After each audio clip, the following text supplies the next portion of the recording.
permita recebermos a assistência dos bons espíritos, amigos, para que o nosso trabalho seja coroado de êxito. Nós pretendemos hoje estudar os capítulos 7, 13 e 22 de Mateus e também o capítulo 13 de Lucas, que nos trazem estudos muito interessantes para o nosso esclarecimento.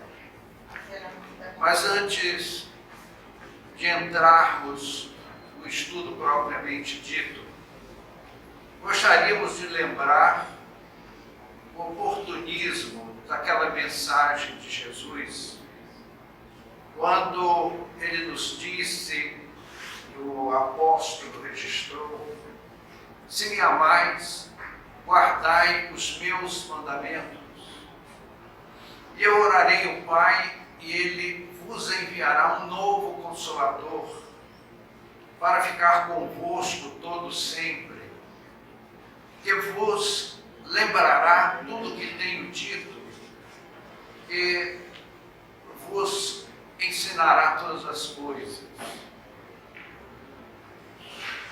Os temas que nós pretendemos conversar nesta noite, lembra bem esse pronunciamento de Jesus.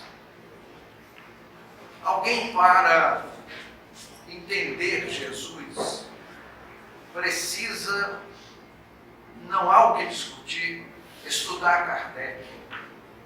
Usando uma expressão corriqueira, estudar Kardec para entender Jesus. O próprio Cristo a isso se referiu. Ele enviaria um Consolador para ficar conosco para todo sempre, que nos ensinaria todas as coisas. E é exatamente isso que faz o Espiritismo. Quem combate o Espiritismo dá um tiro no pé. Está jogando pela janela justamente aquela chave de ouro que abre todos esses ensinamentos. Acho muito difícil uma pessoa ler o Novo Testamento, como fazemos com bastante frequência, e entender aquele obscuro da linguagem simbólica, que às vezes nos traz assim uma certa confusão. Então, entender o Novo Testamento sem o Espiritismo é muito difícil, a não ser para aquelas almas elevadas que nós muito invejamos, no bom sentido, que conseguem ir além da nossa limitada inteligência. Nesses capítulos 7, 13 e 22, especialmente no 22, Jesus nos traz alguns símbolos. Diz ele assim, que registrou o apóstolo Mateus no capítulo 22. O reino dos céus é como um rei que, querendo festejar as bodas de seu filho, mandou os seus serviçais irem chamar os convidados. E os servos foram chamar os convidados para o festim. Mas os convidados não deram nem pelota para o convite. E um foi para o seu campo, o outro foi para os seus negócios, por aí afora. Então o rei ficou assim, indignado com aquilo, e mandou outros servos chamar os convidados. E disse: vai, diz a eles que já mandei matar os meus bois, os meus cevados, que o jantar está posto, que eles venham festejar conosco as bodas do filho. E então foram os servos levar a mensagem aos convidados, mas eles mais uma vez não só não atenderam ao convite do rei, como se viciaram os servos e os mataram. E quando a notícia chegou ao palácio do rei, o rei encheu-se de indignação e mandou os seus exércitos, que exterminou com todos aqueles homicidas, aqueles assassinos. Então, ele expediu um novo grupo de serviçais e depois as encruzilhadas, as praças, aos caminhos, e convidai todos que encontrares. Então, veio aquela leva de gente, bons e maus, bem vestidos e mal vestidos, e como era o costume da época para entrar na boda, o convite era receber uma túnica especial, que era a túnica nupcial. E o rei, sabendo que o salão, o banquete já estava cheio dos novos convidados, ele foi lá verificar, supervisionar se estava tudo em ordem, e encontrou um homem sem a túnica nupcial. Ele perguntou: amigo, o que fazes aqui sem a túnica? E aquele convidado, entre aspas, que era um penetra, na nossa linguagem moderna, né? Penetra, ficou assim calado. Então o rei chamou os soldados e mandou que ele fosse atado de pés e mãos e lançado às trevas exteriores, e ali haveria choro e ranger de dentes. Olha só, amigos, essa é a parábola das bodas. É uma parábola que, para o mundo, para o homem do mundo, não tem sentido. É uma história inverossímil. Como é que alguém é convidado para uma boda no palácio do rei? Primeiro, que é de bom alvitre, né? É politicamente correto. Se você recebe um convite do rei, não interessa nem para que é ir lá, né? Não é isso? Ou não? E mais sendo um banquete, um festim, você não vai aceitar? Uma festa no palácio do rei há de ser um regalo que não tem tamanho, para você não lavar mais a boca nem escovar os dentes, para não perder o gosto do banquete. Então, amigos, fica assim uma história um tanto quanto difícil de ser entendida.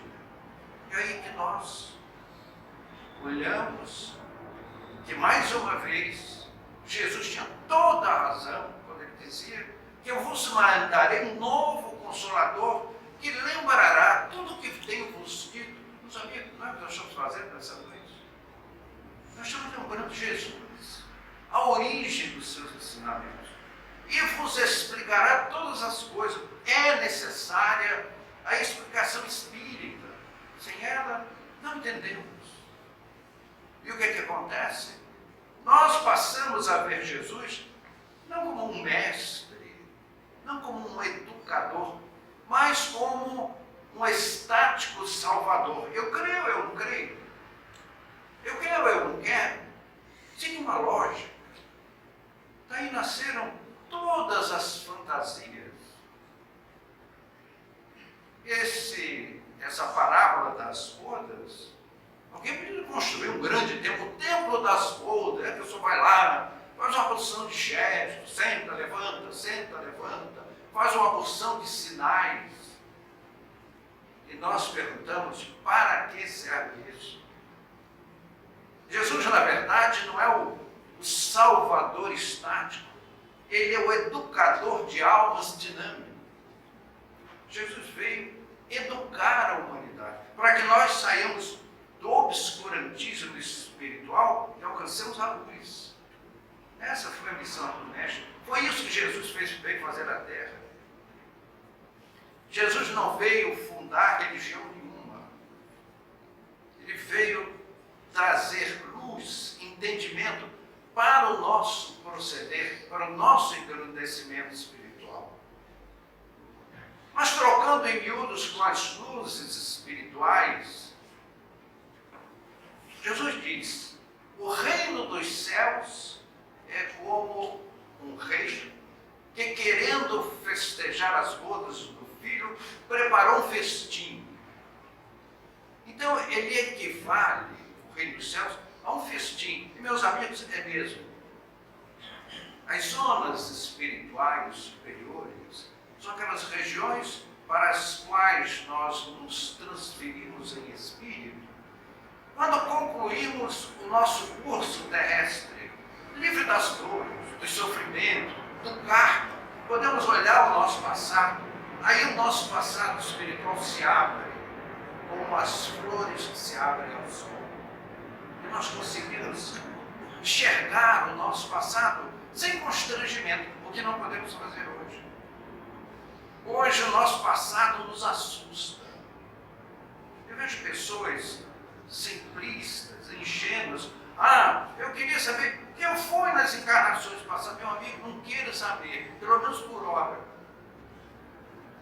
Porque dói menos você abrir um armário e encontrar ali uma porção de títulos vencidos e pagos. É diferente você abrir uma gaveta e encontrar um monte de duplicatas com aquele aviso no cartão de protesto. É bem diferente.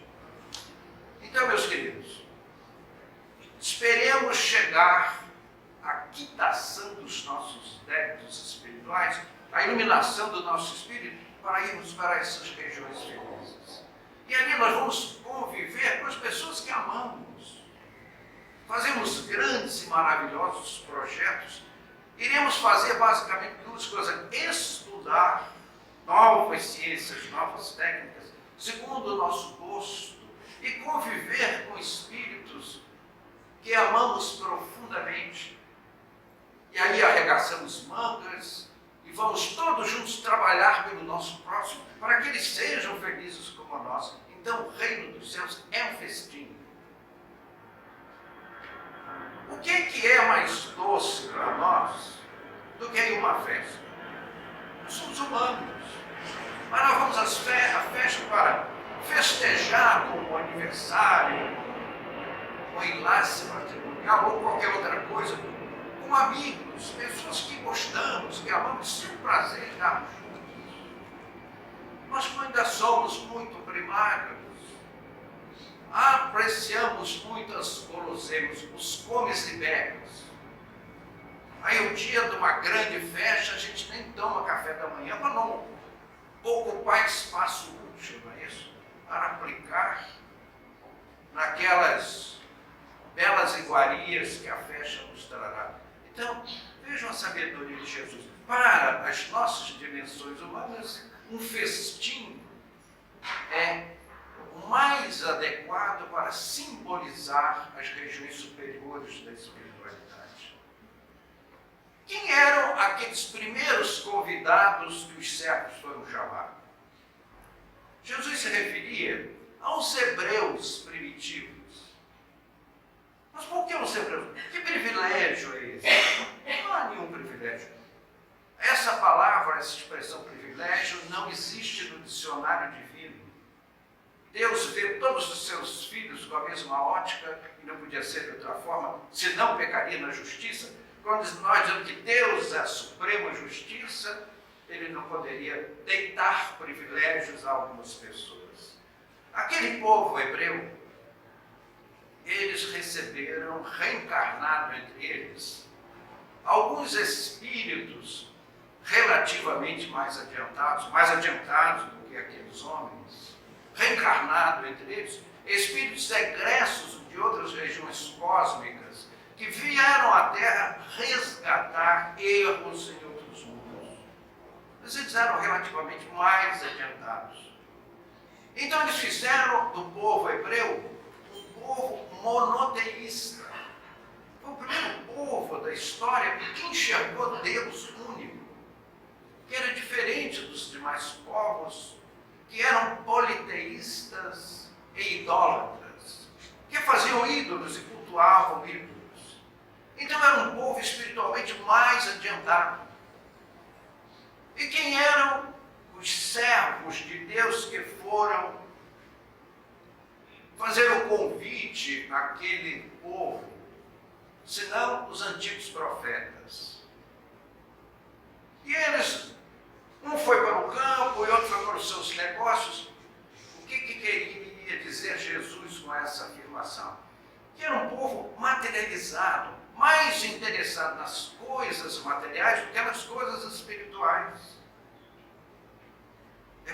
que Jesus disse, foram cuidar do seu campo e dos seus negócios e não deram pelota. Mais adiante, Deus mandou outros servos a chamar os convidados, e eles foram serviciados, trucidados. Quem eram esses servos, senão o próprio Cristo e os seus seguidores à época? Aquela falange de espíritos que veio apoiar Jesus no cristianismo primitivo, e que foram torturados, supliciados, levados à morte. E aí o rei ficou indignado e mandou o seu exército, senão o exército romano, que chegou àquelas regiões e trucidou muita gente e estabeleceu um domínio militar sobre a região. Então, meus amigos, aí o rei não chamou mais aquele povo dileto, que era o povo hebreu, estendeu a todos os povos.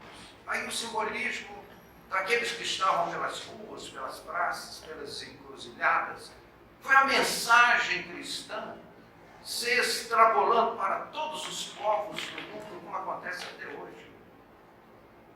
Então vieram muitos, que é o nosso tema, muitos chamados, mas poucos os escolhidos, que vieram participar do banquete da mensagem do Evangelho. E havia ali um homem que não vestia túnica nupcial. Quem era esse homem? É aquela pessoa que diz, Senhor, Senhor, mas obra iniquidades. A túnica nupcial, nessa linguagem simbólica, é a nossa adoção do Evangelho como norma de conduta. Meus amigos, de nada vale nós lermos o Novo Testamento como quem lê um livro comum, e principalmente se não entender. Há mensagens profundamente obscuras, de entendimento profundamente difícil, como essa mensagem das bodas. Não fosse a ajuda espiritual, e não conseguiriam tirar o véu da letra. Então aquele homem que estava sem a túnica, isto é aquele que foi para o festim, para a festa do Evangelho, mas sem levar o coração puro. Então ele foi atado de pés e mãos, entre aspas, numa linguagem simbólica, e lançado às trevas exteriores. E ali haverá ranger de dentes e lágrimas. Então vejam, meus amigos, em nenhum momento Jesus nos diz que aquele homem vai ser lançado às trevas exteriores para toda a eternidade. Em nenhuma hipótese. Haverá choro e ranger de dentes, mas quando ele terminar de chorar, de ranger os dentes, Deus lhe dará novas oportunidades para que ele vista a túnica nupcial e vá ao banquete do Evangelho. Então esse ponto, meus amigos, é o ponto intitulado Muitos chamados, mas poucos os escolhidos. Onde, e eu não sabia explicar porquê, o estudo do Evangelho tem assim uma preferência pelos capítulos de Mateus. Talvez porque Mateus tenha sabido transcrever para o papel a linguagem do Cristo com maior fidelidade. Suponho que seja por isso.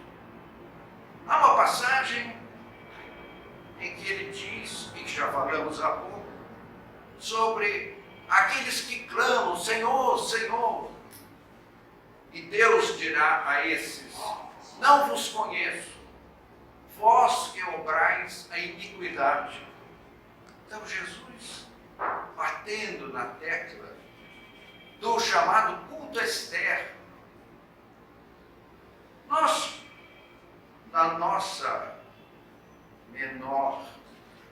no nosso menor conhecimento, às vezes condenamos muito aquele povo judeu da época, mas seria assim, um pouco de exagero. Naquela época,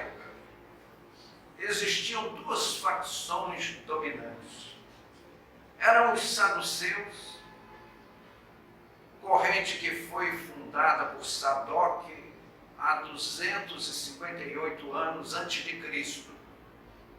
Você vê que eu era criança nessa época, me lembro ainda, né? O Sadoc fundando a doutrina dos saduceus.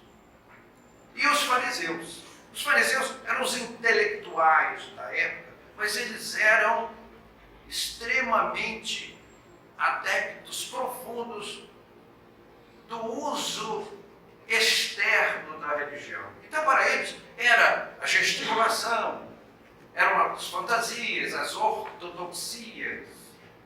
Tudo isso equivalia. O senso moral, o ensinamento superior, isso era muito complicado para eles. Os saduceus, ao contrário, eles eram os materialistas da época. Os saduceus, eles tinham o seguinte entendimento: eles acreditavam em Deus só. Lembram muito a chamada doutrina da prosperidade, que foi um incêndio nos Estados Unidos e que acabou respingando no Brasil. E apareceram alguns espertinhos do Brasil fazendo fortuna com a chamada teologia da prosperidade. Então os saduceus foram os inventores dessa doutrina, em que eles acreditavam em Deus. Agora, anjos, bons ou maus, espíritos, alma do outro mundo, eles eram absolutamente céticos. Eles eram materialistas na época. Os saduceus só acreditavam em dois deuses. O primeiro Deus, aquele que está no céu. Tá? E o segundo Deus, aquele que não tem ateus, que é o dinheiro, o Deus dinheiro. Já viu o Deus dinheiro que é ateu? Não sou ateu do dinheiro, não reconheço o dinheiro. Nós vivemos um mundo que, infelizmente, as pessoas valem não pelo que são, mas pelo que possuem. É um mundo em que mais importante é ter do que ser. Então eram assim os saduceus. Eles eram os materialistas da época, eram os céticos da época. Então eles achavam o seguinte: se a pessoa cumprisse com as regras das leis antigas do mosaísmo, então você estava em paz com Deus. E aí Deus lhe traria uma série de prosperidades materiais, financeiras.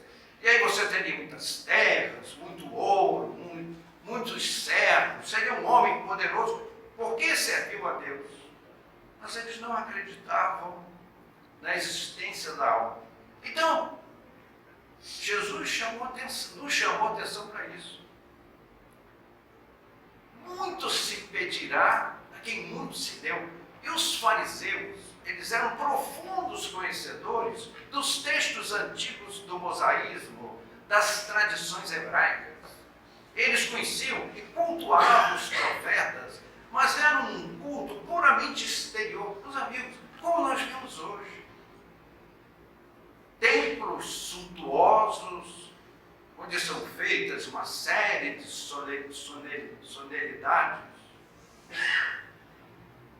para agradar ao aspecto social das criaturas modernas. Quando não foi isso que Jesus nos ensinou. Então, estes são aqueles homens que estavam sem a túnica nupcial no festim das bodas, porque estavam ali só a par com as exterioridades. Esse capítulo nos chama a atenção, os muitos chamados, poucos escolhidos, sobre muito se pedirá a quem muito se deu. Meus amigos, que nós espíritas fiquemos bem de olhos abertos, ouvidos e olhos bem abertos com esse ensinamento, com esta colocação do Mestre. Vejam só, nós espíritas Alguém já disse, não me lembro quem, que o espírita é um milionário da felicidade. Porque, mesmo quando estamos em dificuldades, meus amigos, eu pergunto, quem não está nesse momento, vivendo o momento mais difícil da sua vida? Nós estamos sempre vivendo o momento mais difícil da nossa vida. Todos nós. Porque a vida terrestre é luta. Se nós tivéssemos já colocado o Evangelho no nosso coração, nós assumiríamos conscientemente a nossa evolução espiritual. Mas se nós não fazemos isso, Deus, na sua infinita misericórdia, nos dá uma diletíssima irmã chamada a dor. A dor da qual temos tanto horror, queremos nos livrar dela, ela é aquela diletíssima companheira que vai nos empurrando para frente e vai nos trazendo maturidade. Só quando nós chegamos nas esferas da luz, que eu sei que é o caso dos amigos aqui presentes, é que a gente valoriza as dores que nós passamos, as nossas lutas enormes, porque são elas que nos dão a maturidade de espírito. Não é só o resgate de um passado obscuro, ignominioso, um passado de crimes terríveis, não só. Por que Deus nos permite errar? Porque ao resgatarmos os nossos erros, nós amadurecemos. É como a história da estrada e o mato em volta. Andar descalço no mato, você por os pés. Melhor a estrada reta. Mas por que nós vamos descalços para o mato? Porque queremos. E aí nós aprendemos que melhor a estrada reta, que nos leva para frente sem furar os nossos pés nos espinhos. Então, meus queridos amigos, nós espíritas temos assim um manancial de luz enorme. A gente pega um livro do Chico Xavier, mas qualquer um, você fecha os olhos assim, e vai na estante e pega um livro do Chico. Meus amigos, o Chico foi a alma mais doce que eu vi nesse mundo. Era um irmão sincero. Era aquele irmão que muitas vezes você ia falar um assunto, antes que você falasse, ele já continuava o assunto para ganhar tempo, para tirar as nossas dúvidas. Era um amigo diletíssimo. Você sentar para conversar com o Chico, era mesmo tomar passe, conversar com um dileto amigo. O Chico irradiava um calor espiritual que só quem conheceu o Mestre Jesus pode sentir. Era um irmão assim, diletíssimo. Então, o Chico tinha emprego naquela época, ele trabalhava numa fazenda do Ministério da Agricultura. Ele tinha que dar 8 horas de trabalho lá e passava a madrugada inteira psicografando. Meus amigos, o Chico escreveu 500 livros. Todos os 500, a primeira edição era sucesso de livraria. A primeira, a segunda e terceira edições, às vezes até a quinta, se esgotavam no prelo. Havia uma sede imensa pelos livros do Chico, não sem razão. Então a gente pegar um livro do Chico e ler assim, que doçura. E por que não falar dos outros médiuns extraordinários?